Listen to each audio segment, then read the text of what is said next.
So another question that I end up fielding a lot on both the VATSIM forums and Facebook page and a few other places have to do with establishing communications with air traffic control. Most of these revolve about what information do I need to provide on the initial contact process. So instead of just saying American 123 flight level 360 with you, let's go ahead and take a deeper dive into how to properly establish communications with air traffic control, what information you need to provide in order to make sure that this process goes as smoothly as it can. My name is William. This is Cleared Approach.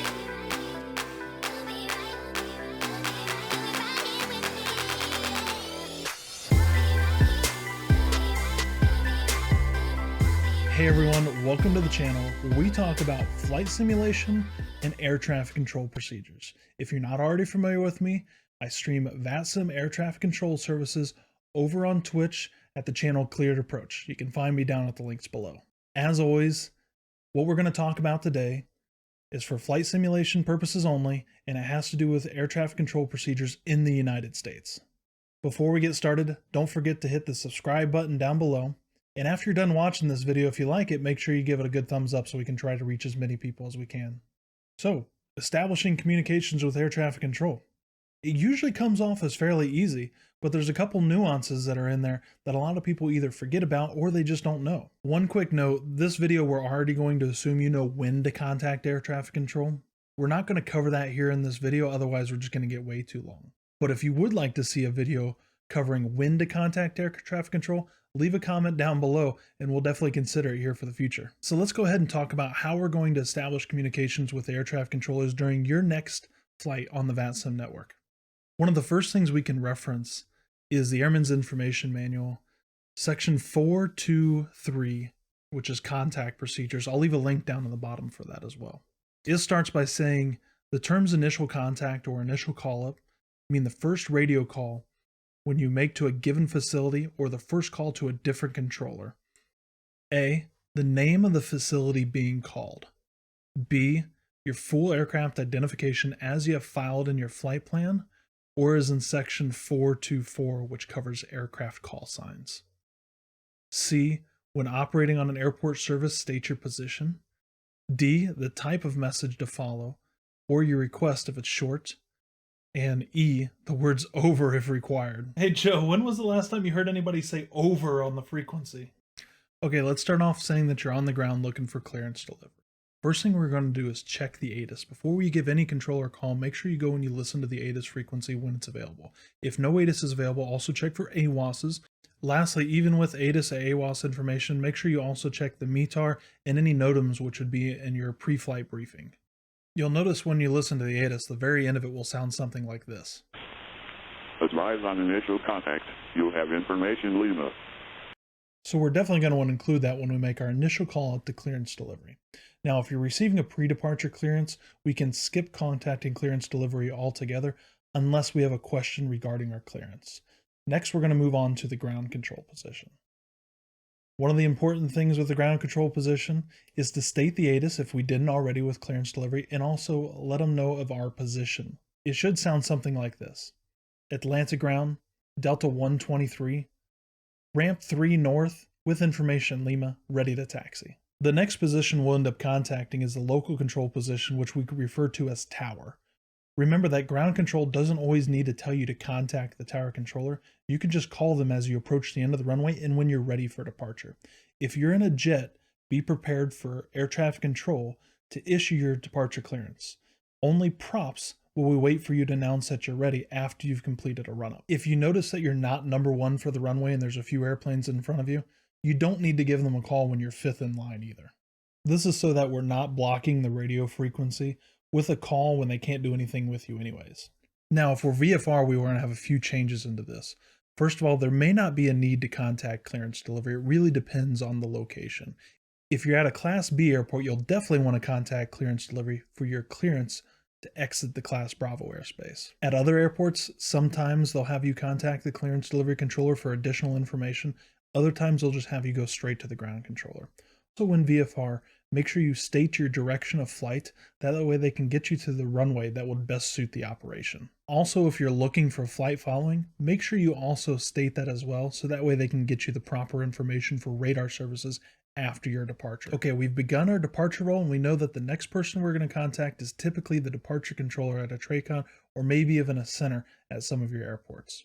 You should already have this frequency loaded and ready to go before you even begun your taxi, as it was given to you in your clearance delivery.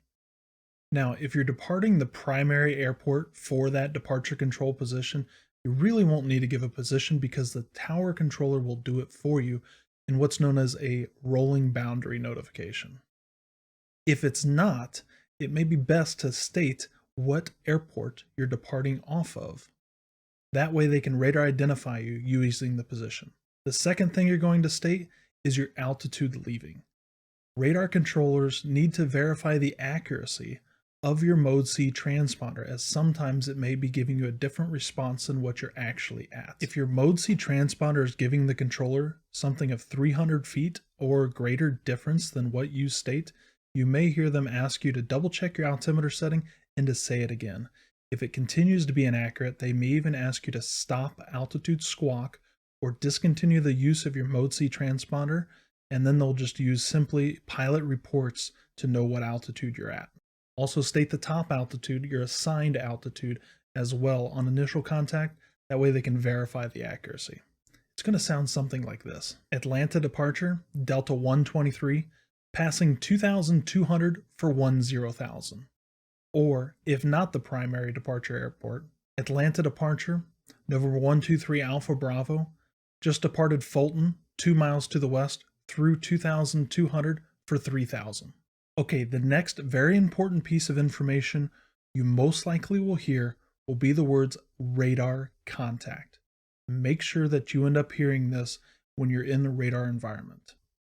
ATC uses this terminology to let you as the pilot know that you've been identified on their radar and they are 100% aware of your position, and they will continue providing radar tracking and monitoring throughout your flight until radar services are terminated. Pilots should discontinue position reporting when they've been informed by ATC that their aircraft is radar contact. Again, what this means is as soon as you hear those words radar contact, you no longer need to provide any position reports whatsoever. They will continue to track you on the radar, and it is not needed because they can already see you and they're already aware of your position. Now, if you hear the words radar services terminated or radar contact lost, that means you are no longer identified on their radar and you should resume position reports. From here on out, going from one radar controller to the next is going to be fairly simple for you. As you go from one facility to another facility, you'll need to restate the Mode C, as they will also have to verify the accuracy, and again you should state your assigned altitude. It should continue to remain this simple unless you hear those words we just talked about, radar services terminated or radar contact lost. Radar contact lost is when there's an unexpected loss in radar services. Most likely you've dropped below their radar coverage, or you've moved into an area that for some reason their radar is not covering. If you hear the words radar services terminated, it can mean a couple different things. Either A, you're going into a known area where radar services will not be available, or in the VATSIM environment, when you're leaving their airspace and there's no controller to take you from there on out. Quick side note, if you're going from air traffic control to an uncontrolled area, keep your squawk code unless a particular procedure dictates otherwise, like going into oceanic. If you maintain that squawk code, it can be used by controllers later. It has been assigned to your flight plan, and it will continue to be assigned to your flight plan unless something else dictates by air traffic control. Also, if you're told by the controller to squawk VFR, then you should change your transponder to 1200 to indicate a VFR flight on the scope. After you hear those words radar contact lost or radar services terminated, you should resume providing position reports to air traffic control. This would mean that if you're checking on with a controller coming in from an uncontrolled area, you need to restate your position report so that way they can re-identify you on the radar. This could sound something like this. Atlanta Center, Delta 123, 35 miles northeast of Flask, flight level 360. When providing these positions, you'll want to use a very well-known location. Many times this is going to be a VOR, and that's usually your best bet. Sometimes it is okay to use fixes or waypoints just as Flask is if it is a well-known fix on a particular procedure. This particular one, Flask, is also on a jet airway and the transition of an arrival procedure into Atlanta.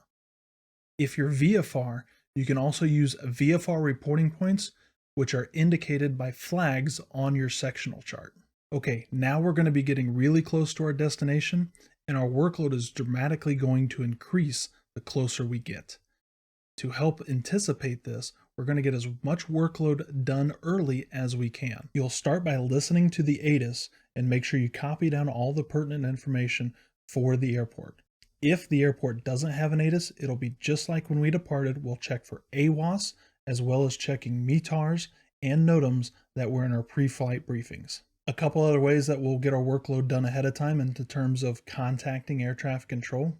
One is let's reference our charts to see which approach controller, tower, and ground controller we're going to be communicating with.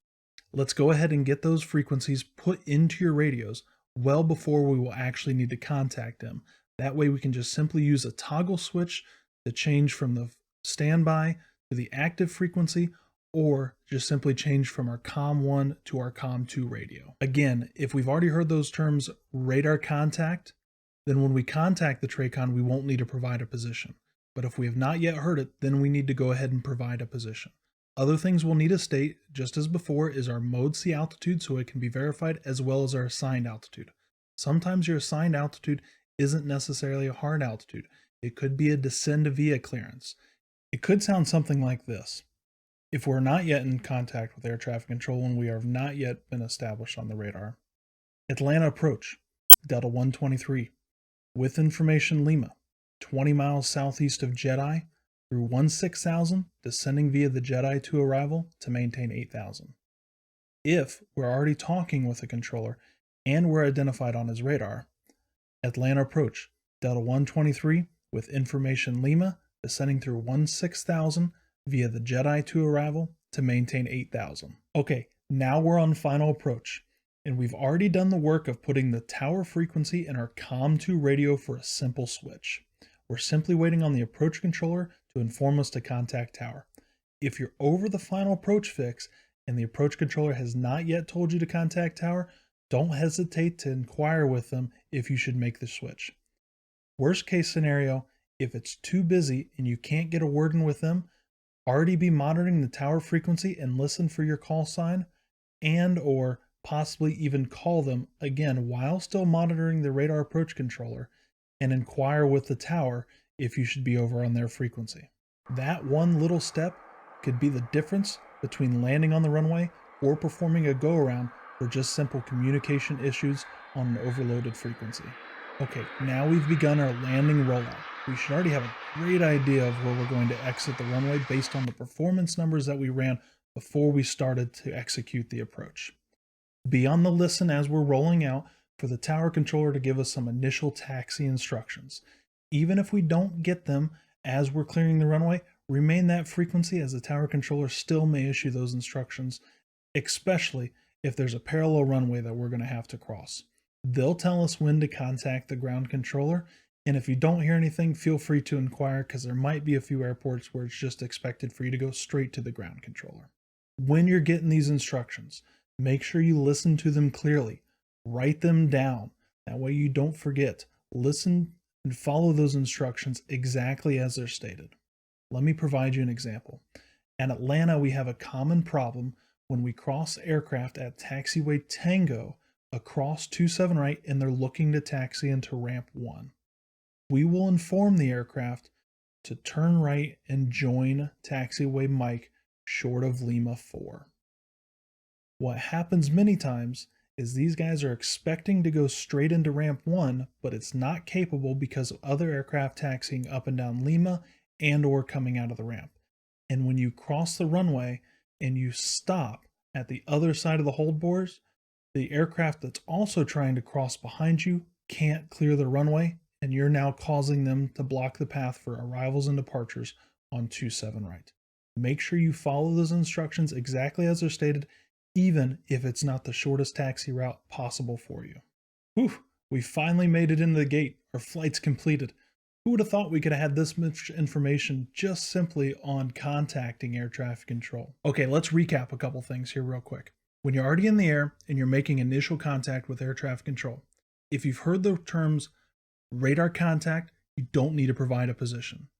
If you're coming in from an uncontrolled area, or you've heard those terms radar contact lost or radar services terminated, the next time you contact a controller, you still need to provide a position. Make sure we've already listened to and we're checking in with ATC information anytime we're talking with any terminal, approach control, tower, or ground control positions. And lastly, have fun. That's what we're here for. Make sure you come join me on your next flight. If you've made it this far in the video, you definitely got to give me a like for all the information. If you have any questions on this, don't hesitate to ask. Available on multiple sources. Ask your questions down in the comments below. You can also hit me up on Twitter and Discord while I'm not streaming. Of course, if I'm streaming, you got to come over and join me and join into the conversation over at the links below, twitch.tv/clearedapproach. Thanks for sticking with me. Don't forget to hit the subscribe button on the way out, and I look forward to the next time we talk about flight simulation and air traffic control procedures on the VATSIM network. My name's William. Thanks for watching Cleared Approach. So, Caesar, anytime that I think that I did something cool, which has never happened, by the way, but anytime I have a slight feeling that I did something as cool as Danny Flats, just a wee little bit.